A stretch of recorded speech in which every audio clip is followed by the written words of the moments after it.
right, let's get into this. We better do this. Thank the light, everyone. I am punchy Saturday afternoon. I guess. I don't know. That's great, because it's Sunday. And these are my wolf brothers. I'm your on time Sedai today. First time ever. On time and sober. Woohoo! Oh, no. Oh, Settle okay, down. all right. Come on.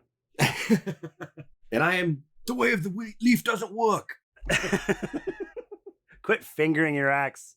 Every time I think of him, that's all I can think of when he says that. The way of the leaf doesn't work. Jeremy's been to church. I've washed the dogs. Justin's on time. Happy Sunday. I went to Costco, got a chicken. Oh! There was whiskey involved. During? Hell yeah. No, not during. Oh, okay. No. Wait, whiskey involved in the chicken? No. Oh, okay. No, I just went and got a rotisserie chicken for like my sandwiches this week at my lunch. Yeah. Yeah. It's funny because both of my kids like to make good food. When I was 20 and 22, I was like literally just shovel whatever was in front of me in my face. Dude, think about how much fast food that we ate, bro. Like, oh, so much. I've had Burger King once in the last year and no other fast food. Like, I don't eat fast food anymore. Justin used to steal my tortillas and fill them with ketchup. Yeah, that's an affliction that runs in our family. I would put cheese on there too if we had. Would you? Yeah, if we had some. It's called a cheesy. If we had some. If not, it's just ketchup. He would put ketchup on everything. Pizza, mac and cheese, steak, everything. It was just disgusting. I still put it on a lot of stuff, but not as bad as I used to be. If I like a really nice meal with like a sauce, I'm a sauce person. You'll add it to something now and not make I'm a sauce person. So if there's a better sauce, like if hot sauce, sriracha, whatever, ketchup could be involved, but it's all about that vinegar, baby. Yeah. It's all about the balance. Justin's at Ruth Chris. He's like, I would like your finest of ketchups, please, to dip this steak in. He doesn't want that homemade shit. He wants... No, I want Heinz. Heinz and nothing True. else, bitch. But you know what's funny though? It's like I actually have there's other people who can confirm this. I have a really good palate. I was a chef for a long time, and it translates to cannabis a lot, and so it really helps in my job, and describing the way things act and feel and everything else. And so, but that's like my Achilles heel. Like I have a great palate, but I still want some ketchup. Knock it, Lisa. You even say she'll be like, "Come on, dude, Come on." And then she'll dip her duck in my ketchup. No. I was at a really good steakhouse recently, and I was like, "Can I get some steak sauce?" And then when she brought it, I said, "I just want you to know I'm not putting this on the steak. This is for the fries. Please tell the chef." Don't spit in whatever else comes out, please. Yeah. Be great. Yeah, totally. Jesus. Any news before we get into what we're going to talk about this week? Is there anything fucking new? Anything? Yeah, there is actually. What? There is, but it's not about season 2. It's about season 3. Oh, yeah, I know. Like all the news. Oh, we're rebuilding Eamon's Field for the Battle of Eamon's Field, which happens in Shadow Rising. So that's good. They're looking ahead. So I mean, that's not a bad thing. It's just, God damn it, release the Origins. They were supposed to be out in August. Yeah. I hate to use my squeaky voice, but Jesus, It's the fact that they can't give us a date yet is still just. I'm gonna rant about this every fucking episode until we just. I don't care what it is. If they're like, you know what, we're going January 24. Fine, just tell me. Fucking say it out loud. they gotta be doing so. Man, I don't know. The fact that they're so silent on it that some of the actors are kind of like, what the fuck? Yeah. They're about to start filming season 3. They're already in the writer's room for season 4. Or they're starting to make notes for it, I think. Season 3 has been written, though. It's done. Yeah, 3 is like you said, they're building sets to start filming season 3. I guess that's good news. It's season 3 is a given. I will say it looked pretty spectacular already. So the fact that it's for sure going to get better, because obviously the budget is growing, that's exciting. So are they going to destroy it? Is it a big battle that happens at Eamon's Field? Are they building a set to destroy? Well, they're still kind of like rebuilding from Winter Night, because it got fucked up on Winter Night. Not as bad as what is coming, but they, every 4th or 5th house was set on fire on Winter Night. When obviously in the show, Winter Night they destroyed the inn and everything else. So they're going to be rebuilding that. And then some more shit happens, and then the town gets almost completely destroyed, and they have so many people from other places. That's one of the things they talk about. What?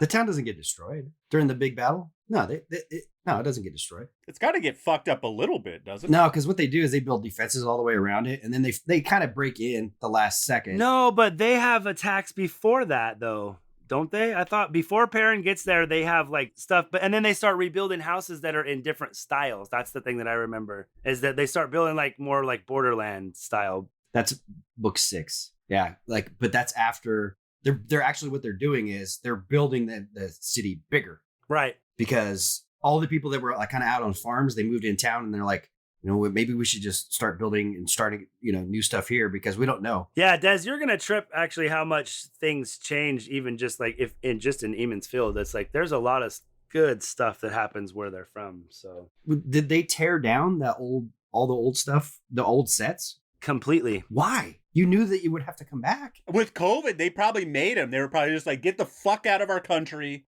No, well, they destroyed a lot of it during the Battle of Winter Night, and then the stuff that was still standing, they tore down because that was going to be part of, I can't remember, that was going to be part of their entrance to the Blight, I think. Oh, so it was in a studio. Duh, that makes sense. And it was probably super small. They just built the 3 houses they needed. Sure. And, you know, there's no like... No, it's a whole village that they built. There's overhead shot. But did they do that for season 1? Yeah. Really? Yeah, there's overhead shots, and they're rebuilding the village in the exact same spot. Wow. I bet it was COVID then that they were just like, you guys gotta just... Well, and like I said, I think they were going to film some other stuff there, so they tore all the shit down so they could film the other shit there, and then they couldn't go back or something. So there was some outdoor shots, right? So they built an actual village, and then they built a studio village too? Or is it the whole... The whole thing's outside. Yeah, the whole thing's outside. Think about when they come back to town in the daytime. None of that shit's CGI. That's all, like, village. The only thing I would think of is maybe they had, for when they did the big battle part, maybe that was inside of a studio. Maybe, yeah. It was a kind of a close like, part. just the wine spring behind it, kind of, right. You know, yeah. Well, obviously, you know, Moraine didn't destroy it with one power, so, yeah. Obviously. What? Duh. Magic! All right, so what we are going to talk about is The Dragon Reborn, Chapter 15, The Gray Man. So this, I don't know, it's been so, I haven't listened to anything since I went on that 12-chapter marathon. So, like, I can barely remember why I picked some of these. I think it was just interesting just because this happened. They're all really good, though. Yeah, and Nynaeve and Egwene just got put on the Black Aja's path that we talked about last episode. And this is already showing that, like, this is not going to be an easy task. Like, people are going to fuck with them. And I feel like the inventory of Greymen is pretty low because you hear about them a lot for a while and then they're just gone. They don't talk about them anymore. Yeah. Matter of fact, I actually, trying to give you some time, I had some Audible credits and I downloaded Rosamund Pike. Oh. They released it a while ago, but she reads The Great Hunt and she is getting ready to do The Dragon Reborn as well. Oh, she must be doing all of them then. I think she's going to be doing them all, but I just got the Great Hunt one of her and started it because the place that I was at in The Dragon Reborn, they're at an inn in Ilion and they're like, this place doesn't feel right. Well, because it turns out one of the Forsaken in the books happens to be in power there. You don't want to spoil it, but. Is there a guy that reads with her or is it just her? Just her. It's just her. She does impressions. She's good too. Wow. Yeah, remember we talked about when she did the Tinkers, she gave them Irish accents. So we were like, oh yeah. And then in the show they had Irish accents. Tom kind of had a Scottish accent too, right? Yeah. Yeah. He would give them different accents. But yeah, no. So the part I was at, we had talked about it before. There's like 6 gray men that come after them in an inn. They're all just kind of chilling there. And like Lan and Moraine don't sense them at all. But Perrin actually can smell them. And he refers to I remember how I kept saying in Jara, I'm like, oh, he's smelling dark hounds. He's smelling dark hounds. He's smelling dark hounds. No, he says it's the same smell that he smelled at all those places. And it was the gray men. Oh, okay. But 6 of them come after them, like Loyal, Lan, Moraine. And like, that's when Perrin literally like stands up, rips the long leg off of a high back chair, throws the rest of the chair at him, and then starts beating people to death with the fucking chair leg. Fuck yeah. I think this is the first mention of a gray man. No, the tower. That's what they're talking. It's what he's going to talk about, right? The one in the tower Oh, right. Sorry, you're right. Say that again. Say it a little bit louder and clearer. I said you are correct, sir. You're used to it by now. Probably just finish this whole chapter. It'll take us about 10 minutes. We'll see if I can't remember if it winds down a little bit. I'm starting it at 4:30, so it should be about 10 minutes. The Dragon Reborn, chapter 15, The Gray Man, starting at 4:30. Let me know. I'm going to have to, this might be really loud or not. I found it, I forgot I have another knob of adjustment. So I'm going to try to dial the volume in without compression.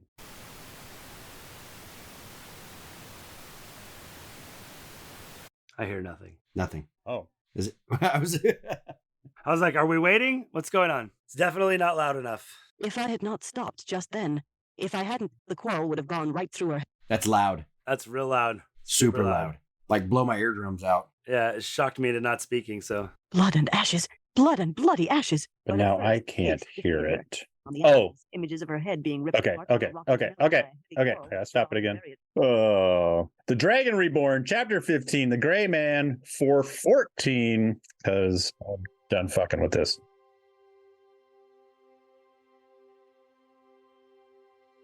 Something tugged at her hair, stung her ear. A black blur streaked in front of her face to clang against the wall, and in the next breath, Nynaeve was bearing her to the gallery floor, behind the railing. Wide-eyed and sprawling, Egwene stared at what lay on the stone in front of her door, where it had fallen, a bolt from a crossbow. A few dark strands from her hair were tangled in the 4 heavy prongs, meant for punching through armor. She raised a trembling hand to touch her ear, to touch the tiniest nick, damp with a bead of blood. If I had not stopped just then, if I hadn't, the quarrel would have gone right through her head, and would probably have killed Nynaeve, too. Blood and ashes. Blood and bloody ashes. She lay peering between the white stone balusters toward the far side of the galleries.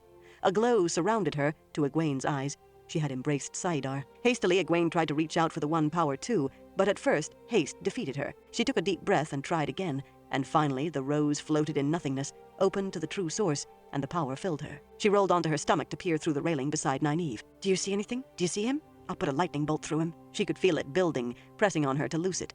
It is a man, isn't it? She could not imagine a man coming into the novice's quarters, but it was impossible to picture a woman carrying a crossbow through the tower. Quiet anger filled Nynaeve's voice. I thought I saw... Yes, there. Egwene felt the power pulse in the other woman, and then Nynaeve was unhurriedly getting to her feet, brushing at her dress as if there were nothing more to worry about. What did you do, Nynaeve? Of the 5 powers, Nynaeve said in a lecturing tone, faintly mocking. Air, sometimes called wind, is thought by many to be of the least use. This is far from true. I told you there were other ways to defend ourselves.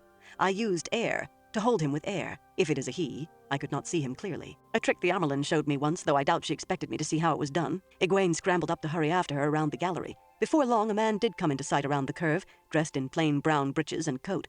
He stood facing the other way, balanced on the ball of one foot, with the other hanging in mid-air as if he had been caught in the middle of running. The man would feel as if he were buried in thick jelly, yet it was nothing but air stiffened around him. Egwene remembered the Amerlin's trick, too, but she did not think she could duplicate it. Nynaeve only had to see a thing done once to know how to do it herself, when she could manage to channel it all, of course. The hilt of a dagger stood out from the man's chest. His face sagged, and death had already filmed his half-closed eyes. He crumpled to the gallery floor as Nynaeve loosed the trap that had held him. He was an average-appearing man of average height and average build, with features so ordinary Egwene did not think she would have noticed him in a group of 3. She only studied him a moment, though, before realizing that something was missing. A crossbow. There had to be another one, Nynaeve. Somebody took the crossbow, and somebody stabbed him. He could be out there ready to shoot at us again. Calm yourself, Nynaeve said. Just be calm and we will figure out what to... Her words cut off at the sound of steps on the ramp leading up to their level. Shiriam Sedai stopped at the top of the ramp, frowning at what she saw. What in the name of the light has happened here? She hurried forward, her serenity gone for once. We found him, Nynaeve said as the mistress of novices knelt beside the corpse. Shiriam put a hand to the man's chest and jerked it back twice as fast, hissing. Steeling herself visibly, she touched him again and maintained the touch longer. Dead, she muttered. As dead as it is possible to be and more. You found him? Here? Like this? Egwene nodded, sure that if she spoke, Shiriam would hear the lie in her voice. We did, Nynaeve said firmly. Shiriam shook her head. A man, a dead man at that, in the novice's quarters would be scandal enough. But this, what makes him different? Nynaeve asked. And how could he be more than dead? He is one of the soulless. A gray man. The soulless? Egwene said, a tremor in her voice, at the same time that Nynaeve said, a gray man? Shiriam glanced at them, a look as penetrating as it was brief. Not a part of your studies yet, but you seem to have gone beyond the rules in a great many ways. And considering you found this, she gestured to the corpse. The soulless, the gray men, give up their souls to serve the Dark One as assassins. They are not really alive after that. Not quite dead, but not truly alive. And despite the name, some gray men are women. A very few. Even among dark friends, only a handful of women are stupid enough to make that sacrifice. You can look right at them and hardly notice them until it is too late. He was as much as dead while he walked. Now only my eyes tell me that what is lying there ever lived at all. No gray man has dared enter Tar Valon since the Trolloc Wars. What will you do? Egwene asked. Shiriam's brows rose, and she quickly added, if I may ask, Shiriam Sedai. The Aes Sedai hesitated. I suppose you may, since you had the bad luck to find him. It will be up to the Amerlin seat. But with everything that has happened, I believe she will want to keep this as quiet as is possible. We do not need more rumors. You will speak of this to none but me or to the Amerlin, should she mention it first. There will be no hiding the fact that a man was killed here. The glow of the One Power suddenly surrounded her, and just as abruptly, a long, low dome covered the body on the floor, grayish and so opaque that it was hard to see there was a body under it. But this will keep anyone else from touching him who can discover his nature.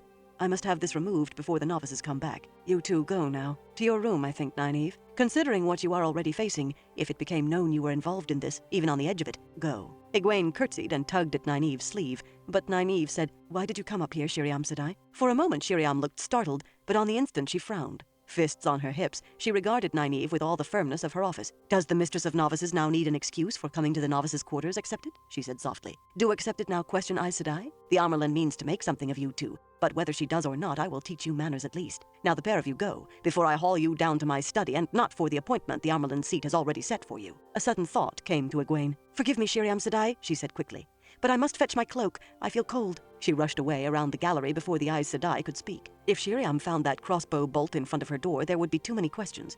No pretending they had only found the man, that he had no connection to her then. But when she reached the door to her room, the heavy bolt was gone. Only the jagged chip in the stone beside the door said it had ever been there. Egwene's skin crawled. How could anyone take it without one of us seeing? Another gray man. The use of the One Power was divided into the 5 powers: earth, air, fire, water, and spirit. Different talents require different combinations of the 5 powers. I don't understand some of the ways the 5 powers are combined. Take healing. I can see why it requires spirit and maybe air, but why water? Nynaeve rounded on her. What are you babbling about? Have you forgotten what we're doing? She looked around. Have you forgotten the Black Aja? I'm trying to forget it, Egwene said fiercely. For a little while, anyway. I am trying to forget that we just left a dead man. I'm trying to forget that he almost killed me, and that he has a companion who might try it again. We are lucky we aren't both dead right now. Nynaeve's face softened, but when she spoke, her voice held something of the time when she had been the wisdom of Emond's Field, saying words that had to be said for someone's own good. Remember that body, Egwene. Remember that he tried to kill you. Kill us. Remember the Black Aja. Remember them all the time. Because if you forget, just once, the next time it may be you lying dead. I know, Egwene sighed, but I do not have to like it. Did you notice what Shiriam did not mention? No, what? She never wondered who stabbed him. Now come on. My room is just down here and you can put your feet up while we talk.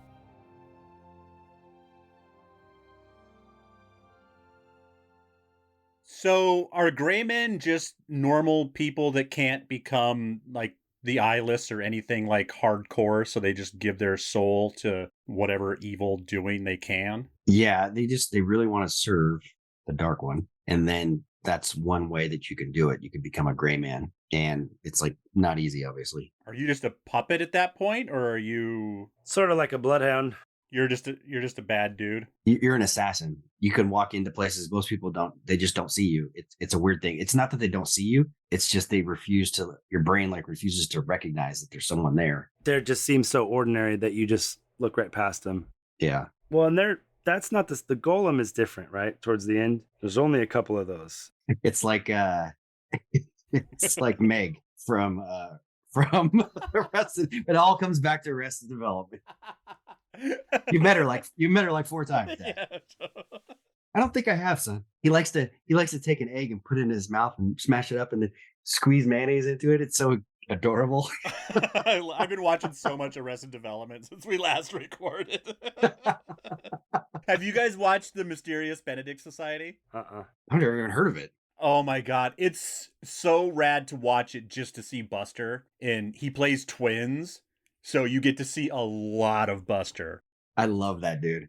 Oh, you know what? I totally forgot. So gray men they go to the same school that Buster goes to, so they can be not seen and not heard. Jesus. Buster's a gray man. Oops, Buster's a gray man. Who do we think the target was?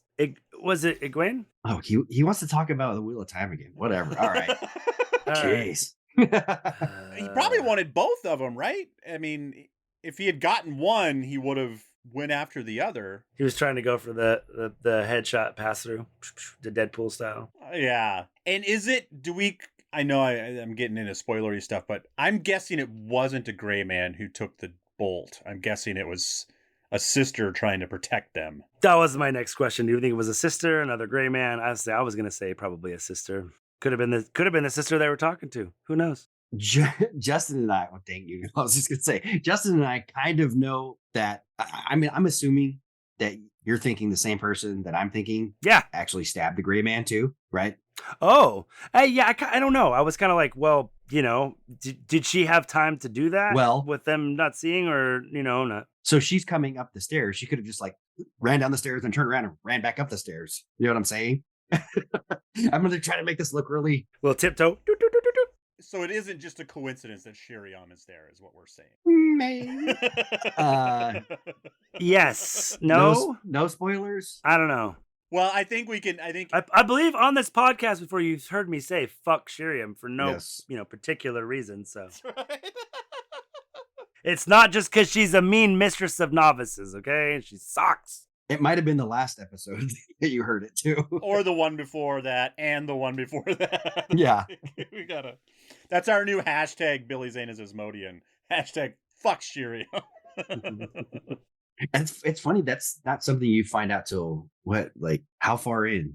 12, 13? 6 or 7? No, I don't know. They're still in Salidar, aren't they? No. It's when she goes back. Yeah, it's way 10 or way. Yeah, dude, yeah. So do we think Shiriam stabbed him to cover her own tracks? I mean, could be her, could be another Black Aja. I mean, I think, in my opinion, so she stabs him, right? Runs down the stairs, turns around, comes back up the stairs. Hey, what's going on? And then as she's putting... Yeah, it's awfully coincidental that she shows up that fast. Yeah, and then as she's putting she's channeling to put the dome over it, to make it, to obscure it. Yeah. She can also maybe take the arrow and hide it when they're not looking. Oh. But I don't... Well, they would have seen that happen, though, probably. Not if they're like, it's the old bait and switch. Oh, look over here. Boop. Right. And then it just, she could probably just turn it to dust or, hide it. She pulled a David Copperfield. She's like, look at the dome, look at the dome, look at the dome, don't look at the arrow. I can't believe you just made a David Copperfield thing, because what I said earlier when I was like, oh, magic, that's from Scrubs. And JD's at the bar talking to David Copperfield. And he makes something disappear. And then JD's like, oh, and then David Copperfield's face is, oh, magic. And it's like, I can't. It's true. so funny that you I remember that episode. It's so funny that you just said David Copperfield, though, because I didn't say anything. Anyways. Can you channel through walls and around corners, or would she have to see the bolt in order to disintegrate it? I think you can, but it's much more difficult. Okay. But if she knows where it is, or she could see it in her mind's eye, or if it's completely metal and she's adept at, Egwene is very adept at sensing ores and minerals and metals. If you could sense the metal, maybe you could do something. I'm trying to think of a time, though, when anybody channels something, say there's a room and there's a chair in there. You usually need to see, though. Yeah, I was just gonna say, I don't think that they would ever. I can't think of an instance in the books where that ever happened, where someone's like, "There's a room you can't see in it." No, unless there's I know there's people in there, and I'm just gonna blow this fucking wall and I'm just gonna blow this wall through this room and everyone in there is gonna die. It's not like they can sneak it around the corner and kill people. Rand does some shit like that at one point when he kills. Open a vision into the next room, and then he can see the chair. Not really, not without opening you could open a gate, you could open a gateway, but then they could see you too, and then you're just as... There is some shit later that happens during a battle where some gateways get open in a very small proximity and some shit goes down, but you're just as vulnerable. It's oh, hey, I'm here now, basically. Okay, they can shoot through the gate, Also, you could okay. get messed up. So that wouldn't be. Yeah, and they definitely, like Jeremy said, they can't snake it around corners or anything. I mean, you could, but you'd be doing it blind. And I don't think that I don't think they'd be able to do anything. So do we ever find out who grabs the bolt? No, I don't think so. Well, and it just shows how invisible they are. There's just like a man wouldn't even be able to come in here, period. And the fact that an actual man is there shows how, easy it is for them to just kind of be invisible. So How buster they are. such a buster. You're a stone cold buster. I'm like, why would you ever call air wind? It's like, this is not the last airbender. I mean, that's stupid. They don't really say that. I mean, I guess, well, if you're using air because they do use air to like blow wind and hold people. Yeah, I use air to make wind. I don't know. I also use my butthole to make wind. I mean, I use salt to season steak. It's the finished product. I was just talking to Kelly about that. We watch way too many cooking shows. And I'm like, why do they always say seasoning when they just mean salt? Like, they always mean salt. They're not telling you to put fucking garlic powder on. Like, season. Oh, just salt it. Salt and pepper, mostly. That's it. You sound more chefly if you say season. If you just say salt, then everybody can do it. Everybody just goes like this. Oh, salt. Oh, why is it so salty? Because you don't need that much. Just a little butter and salt. You get to see their kind of natural ability, like when Nynaeve's like, I just need to see something done once. Yeah. Like there are a lot of people in the tower that, whether their strength is low or high, they struggle to learn weaves. It's like, yeah, you could be really smart, but trigonometry is really tough for you. Like there are people that struggle and have to practice those weaves over and over and then still mess them up. And Egwene, Nynaeve, Elaine, Rand is like that too. When they see something done once, it's like, I got it. Well, Rand just needs to hear about it. It sounds like hey, you could do this if you wanted to. Yeah, some of that I think is his old Lutheren, like his connection with Lutheren and stuff. It's just, but it's natural instinct, however you want to. Yeah, Rand even says a couple times when he's doing it, he does something once and then he goes, well, now I can do it again because I've done it once, even though he didn't know what he was doing the first time. And he still doesn't even know what he was doing after he does it, but he's like, well, I can do that again if I ever need it, but I don't know what to call it or whatever. I guess that was another question. I was going to say something. Was there two gray men, or was it just, a certain Aes Sedai or some other Aes Sedai getting rid of stabbing him and then getting rid of the... I'm so surprised it wasn't Elaine. That just, like I said, she's in the fold. She knows shit's going down. I feel like she could have been around a corner and just been, but if they don't say it, then... Yeah, I mean, you would hear about it if that happened. Yeah, exactly. Yeah, hey, by the way, you'd find it in her room or something. Just, hey, what are you doing with that crossbow bolt? Don't worry about it. You guys seem like you were in a tight spot, so I just snatched it. Yeah, I don't have a whole lot. That was just kind of an interesting chapter. I like that I think this is the first time they spell out what the 5 powers are. Yeah, in the books, I think, really.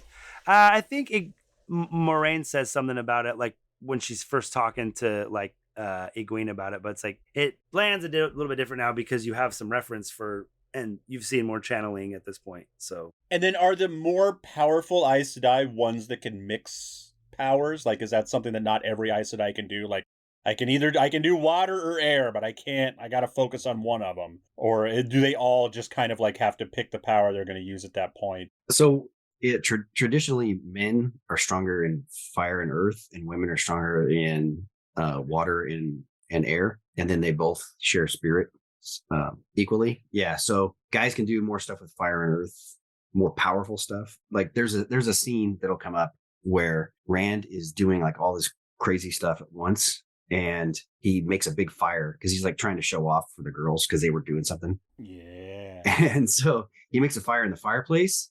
And then he puts it out really fast. And the girls are like, how did you put it out so fast? He goes, I just took the fire into me and then I put it into the rocks and dispersed it. And they're just like blown away. They're like, you can't do that. You'll die. We'll burst into flame. Like, it's like, that's not how it works. And he's like, yeah, I can do it. No problem. And the girls are like, if we try to do that, like put out a candle, it'll like blister us. So there's certain things that are different. Yeah. Oh. And I don't know if there is an opposite, like where they in the books where they talk about how a woman can do something that a guy can't do. I'm sure there is, but it doesn't come to mind because I just read that whole scene. Well, they don't. It doesn't come up a lot, too. True. And all the men that can still channel are just so fucking powerful. Like there's no like just random dudes. Once you get later into it and there's more men channeling, you realize that that's not entirely true. But right now in his books, it is. Because there are, like, but Egwene is very strong in Earth, though. And like when she's not as strong as like, so she's very strong in Earth and Fire, even though she's female. Right. But I wonder if there's still certain rules, like, you can't do that, putting out the fire. It's probably she's strong in Earth, but for a woman who maybe is not going to be as strong as like a guy who's maybe not as average strength dude would still be stronger in Earth and Fire than her, I guess, and would be much, much weaker in water and air. That's fair. That's fair. Why do you think that? So looking back on it now, having hindsight obviously is always better, but why would Shiriam even tell them it was a gray man? Because they have no fucking clue that it's a gray man. It could have just been a dark friend. Why would she go through the trouble to say that? It's like, it's almost kind of like a low key flex. Like, you don't, like there's no reason for her to declare that it was a gray man. None whatsoever. Like I listened to this like 3 times. I was like, just explain that it's a dark friend assassin. We don't know how he got in. And they wouldn't have questioned it, I don't think. Maybe they would have amongst themselves, but not to her. Yeah, now they have an answer. Right. Yeah. Short answer, honestly, Robert Jordan hadn't decided what Shiriam was going to be in book 3. So he was trying to leave it ambiguous, and that's, in my opinion, that's probably what it was. She gives him a lot of information, so you're like, well, she gave a lot of information, but then at the end, Nynaeve goes, "Do you know what she didn't ask? How he got there? What was this? Who stabbed him?" She never asked who stabbed him. So now you're like, well, is she a dark friend or is she not a dark friend? Yeah, I suppose that's all I got, man. Yeah, let's wrap it up so we can get to the next episode without going too long. Thanks to my late start. Yeah, because I'm actually really excited about the next episode. Yeah, I think there's a lot to unpack. I love Matt, so anything Matt centric is. Thank the light for listening to our podcast. Please rate us, like us, tell a friend about our show. Thank the light. Check us out on Twitter. We are Wolf Brothers at Parsailman. That is Wolf Brothers at Parsailman. Fatty is doing a great job of being on Twitter and retweeting some good stuff. So if you want to see the highlights online, then at Parsailman is a great one to follow. Send us questions and comments and your concerns about season 2 of the Wheel of Time. Send those to thankthelight@gmail.com. That is thankthelight@gmail.com. Looking for another great podcast to listen to while you wait for the next episode of Thank the Light? Head on over to whatsoundsawesome.com and check out our great podcast lineup. We have comedy, spirituality, time travel, movies, fitness and nutrition, and awesome women in the form of all the answers, truth not trends, time, pop, be brave, and that fitness couple. You can find them at whatsoundsawesome.com or wherever you find fine, free podcasts. We're doing tonight, doing a double Sunday. I'm recording a podcast about Time Freak for Time Pop that I laughed at it really hard, mostly because the oldest brother from the New Vacation is in there, and I fucking love him so much, and he's kind of the comic relief for this. He's in Santa Clarita Diet too. He's the neighbor kid. Oh, really? He's so funny in that too. I'll watch that just for him. All right. That was a great outro. I love it. And don't forget, gray men are busters. I will load my tobacco pipe now for episode 2. And since we're going to keep going, I will quote the great Buster Bluth and say, "Oh, we're just going to blow it right through nap time, huh?" Man, I've watched so many of those stupid deepfake videos. I can't get them out of my head. Shut the fuck up, Anakin. My old master. Shut the fuck up, Anakin. It's like so perfect.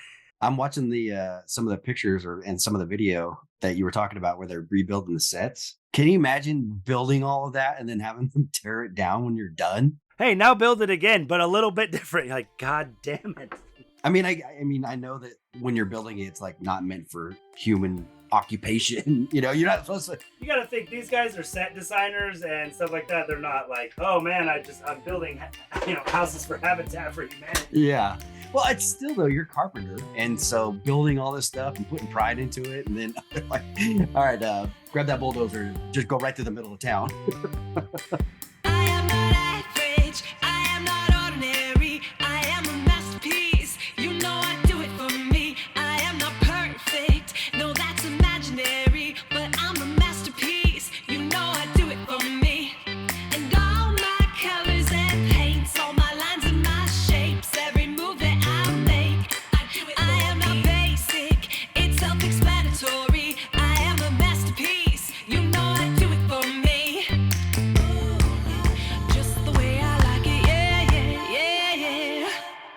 right when we got done recording, and I was, I'm not going to say shitty, but I feel good by the end of the podcast. Generally speaking, I'm not a fan of this Sunday day shit because I can't get a fucking trash and then go to bed. We'll see. Yeah, exactly. Well, I already got everything I needed to do today done, so boom.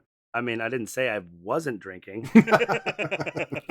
Mixed and edited by Desmond McNeese for We Mixed It, LLC. Go to whatsoundsawesome.com. Lisa's outside. She's yelling at her. She's got my lightsaber in her hand. And I'm like, what are you doing? And so